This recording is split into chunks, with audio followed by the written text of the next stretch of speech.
गुरुर्ब्रह्मा गुरुर्विष्णु गुरुर्देव महेश्वर गुरुर्साक्षात परम ब्रह्म तस्मै श्री गुरवे नमः। आज का हमारा जो दूसरा वीडियो है पार्ट 2 कुंभ पर्व। तो कुंभ पर्व की शुरुआत होती है 14 जनवरी से 26 फरवरी तक। ये जो कुंभ पर्व है हमारे सनातन धर्म संस्कृति का सबसे बड़ा पवित्रतम पवित्र इकट्ठे होने का, हिंदुओं को एकत्रित होने का एक महोत्सव है, जिसमें अपनी आस्था को लेकर गंगा, यमुना और सरस्वती, जहां त्रिवेणी संगम होता है, उस संगम में स्नान करने का सबसे बड़ा मौका। हर रोज स्नान करते हैं त्रिवेणी में, लेकिन इस दिन स्नान करने का जो महत्व है वो अद्भुत है, अलौकिक है। जो भाग्यशाली होता है उनको ही ये मौका मिलता है। तो ऐसा मौका 12 साल के बाद एक कुंभ पर्व आता है।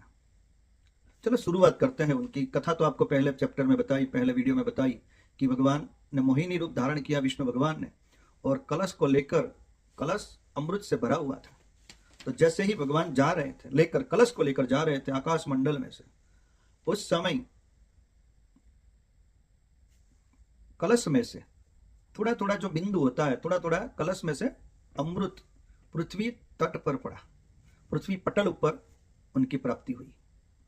तो जैसे ही लेके जा रहे थे तो पहला जो बूंद गिरा वो प्रयागराज में गिरा है, जहां हम त्रिवेणी संगम जहां विराजमान है उसको बोलते हैं अमृत कुंभ का बिंदु, वहां गिरा था वो प्रयागराज। और दूसरा बिंदु कहां है तो कि उज्जैन में, और तीसरा बिंदु है हरिद्वार में है, और चौथा बिंदु है नासिक त्र्यंबक में है। तो ज्योतिष शास्त्र के अनुसार ये कब मनाए जाते हैं ये जो कुंभ पर्व है, तो कि ऐसा बोला जाता है जैसे सिंह राशि में जब गुरु आता है तब वो नासिक में कुंभ पर्व मनाया जाता है, और वैसे ही जब वृषभ में गुरु आता है तो प्रयागराज में मनाया जाता है, और वृश्चिक राशि में जब गुरु आता है तब उज्जैन में मनाया जाता है, और कुंभ राशि में जब गुरु आता है तो हरिद्वार में मनाया जाता है।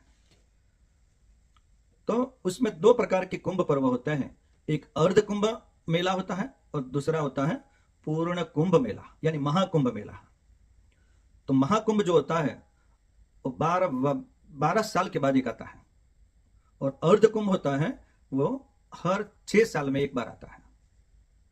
तो ये जो आज का जो हम वीडियो में बोल रहे हैं वो प्रयागराज का है, वो 12 साल के बाद एक कुंभ पर्व हमें प्राप्त हो रहा है। तो एक कुंभ पर्व इतना पवित्र पर्व है, तो उसमें शाही स्नान होता है। पहले जैसे वहां शाही स्नान की जो डेट्स होती है, तिथियां होती है, एक सोमवती अमावस्या होती है, दूसरा होता है सूर्य ग्रहण, तीसरा चंद्र ग्रहण, और 5वां पूर्णिमा, और 6वां एकादशी के दिन। इस दिनों में शाही स्नान होता है। शाही स्नान क्या होता है? सामान्य स्नान और शाही स्नान 2 प्रकार के स्नान होते हैं।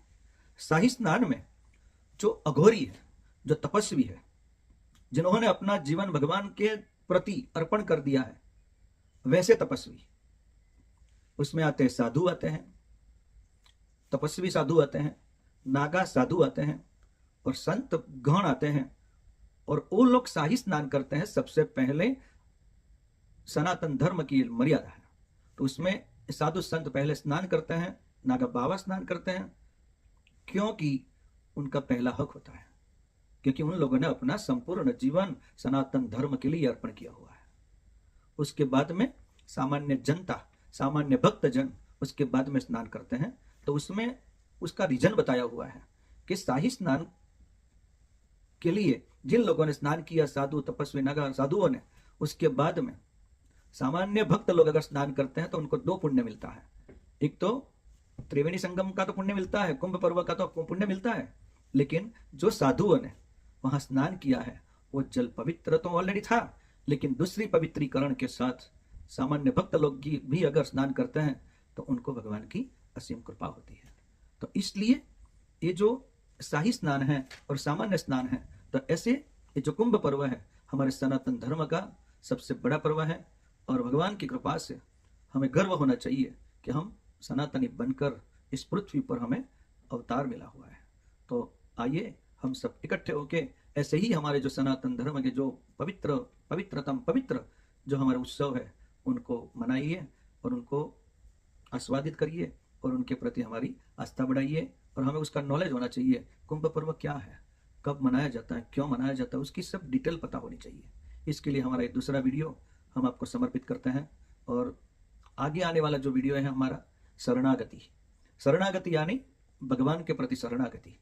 भगवान के प्रति जब तक हमारी शरणागति नहीं होगी तब तक हमारा खुश होने वाला नहीं है।